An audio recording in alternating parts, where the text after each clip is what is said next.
दाङाइ गामिनि 19थि रंजालि बैसागु बिदाय फोरबो फालिथाय फालिदों। चिरां जिल्लानि सिङाव थानाय दाङाइ गामिया दैमु क्लाबनि लांगोनायाव साननैनि हाबाफारि लानानै 14-15 अक्ट' खालारखालि 19थि बैसागु बिदाय फोरबो फालिदों।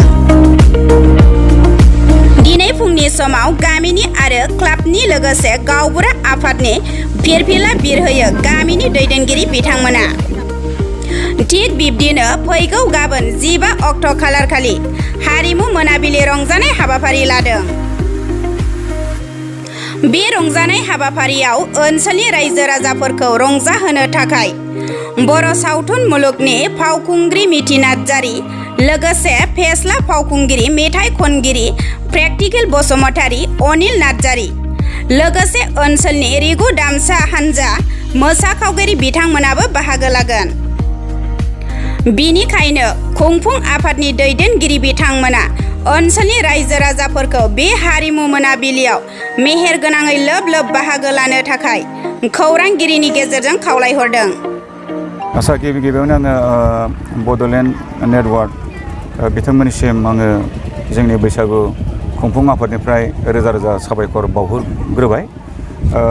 लोगोसे जोङो दिनैनि बे हाबाफारिखौ जोङो साननैनि हाबाफारि लानानै जों खुंनो नागिरदों। जोङो दिनै खुंनानै 19थि खेब जाबाय। 2004 मायथाइयावनो जों बेखौ स्टार्टिं खालामदों। मा हाबाफारि लाना खुंनाय जादों? बेखौ जोङो हाबाफारि बायदियै जोङो दिनैहाय नाम्बार 1 हारिमुवाथ' थाबाय, कालसारा थाबाय।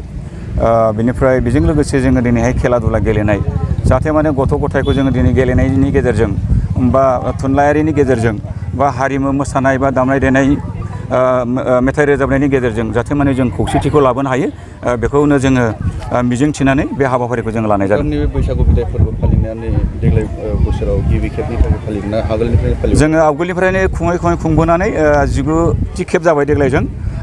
नाथाय जोङो बे माखासे लकडाउनाव जोङो गेप थानाय जादों 2 बोसोरसो। बेनिफ्राय जोङो देग्लायनिफ्राय कन्टिनिउ जों खालामलांबाय थागोन। हारिमु मोनाबिलिफोरा प्रग्राम खालामो? हारिमु देंखोमुनि बेलायाव दङ। दिनै जोङो साननैनि हाबाफारि लादों। दिनै जोङो सिगाङावनो गामिनि मोसानाय, जों बाहेरा आर्टिस्टखौ लिंहरनाय जायाखै दिनैहाय।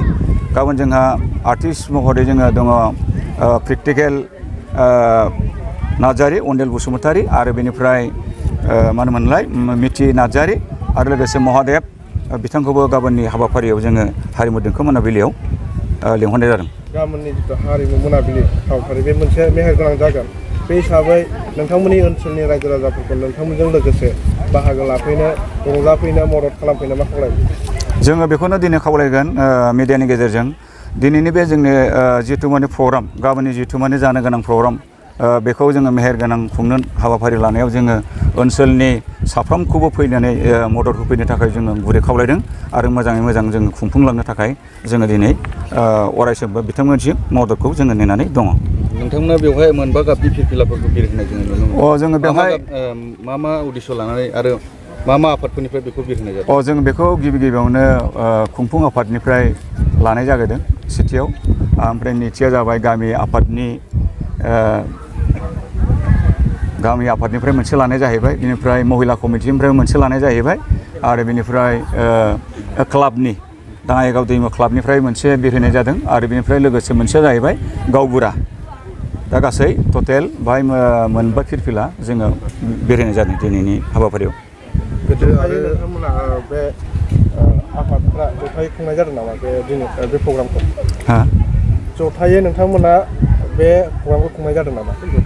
जथायै माने बेखौ जोङो खालि ओनसोलनि नङा, खालि अनलि फर गामिनिल' जोंना बेयो, गामिनिल'। जों गामि थारमाने जोंना ओरै मोनसे आं दिनै मिडियानि गेजेरजों बेखौनो बुंनो लुबैयो। जोङो दिनैनि बे गामियाव more than 80 जननिबो बारा जोंनि गामियाव साख्रि आवलाफोर दङ। बिथांमोना एखे माने गोबां जायगायाव बिदिनो साख्रि मावनानै थाहैबाय। बेंटल गेटनिफ्राय आरम्भ खालामनानै दिनै तालिगावनिफ्राय आरम्भ खालामनानै गोबां बिसोरो बाहेरायावनो दंहैयो। बिथांमोना बिहरनाय लोगो लोगो अनसुंथाइखौ जों मोननो हायो। आरो लोगोसे बेवहाय खुनु रावबो अबजेक्सन खालामाबालायनो गामिनि आइ आफा बिदा फंबायफ्राबो जा एसे फैसा हरो जों बेजोंनो बैसागुखौ जों खुंफुङो। जोंनि दाङाइगावनि बैसागु फोरबो जि बिदायखौ जोङो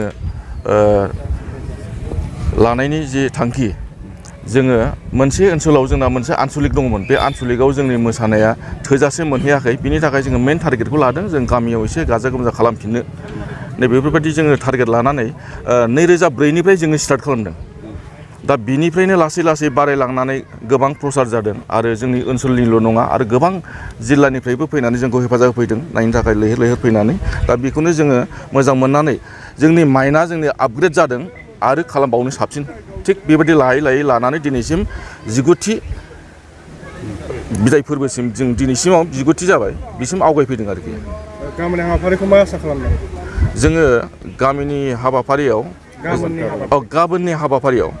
गाबोननि हाबाफारियाव जोंहा आलासिफोर लेंहरनाय दङ बावहाय जोङो मिथि नार्जारि बिथाङा सिंगार आरो एक्ट्रिसबो आरो एंकरिंबो बियो बिनि उनाव प्रेक्टिकेल बसुमतारी आरो अनिल नार्जारि नामा ओमफ्राय महादेब ब्रह्म बिनिफ्राय जोंहा लकेल मोनसे दङ उषा उत्तप बे उषा उत्तपा ओरैबायदि मोजां दा जों बेखौबो देग्लाय लेंहरदों गाबोननि थाखाय आरोखि माबायदि जागोन आसा खालामदों जोङो आसा खालामदों बयबो नेनानै दङ जों गामियाव दाङाइगाव होनोब्ला माने फांसन प्रग्राम मोजां जायो बेखौ जों आसा थिनानै गाबोनखौबो जों मोजां जागोन साननानै जों दा बेखिनि आगान सुरदों आरोखि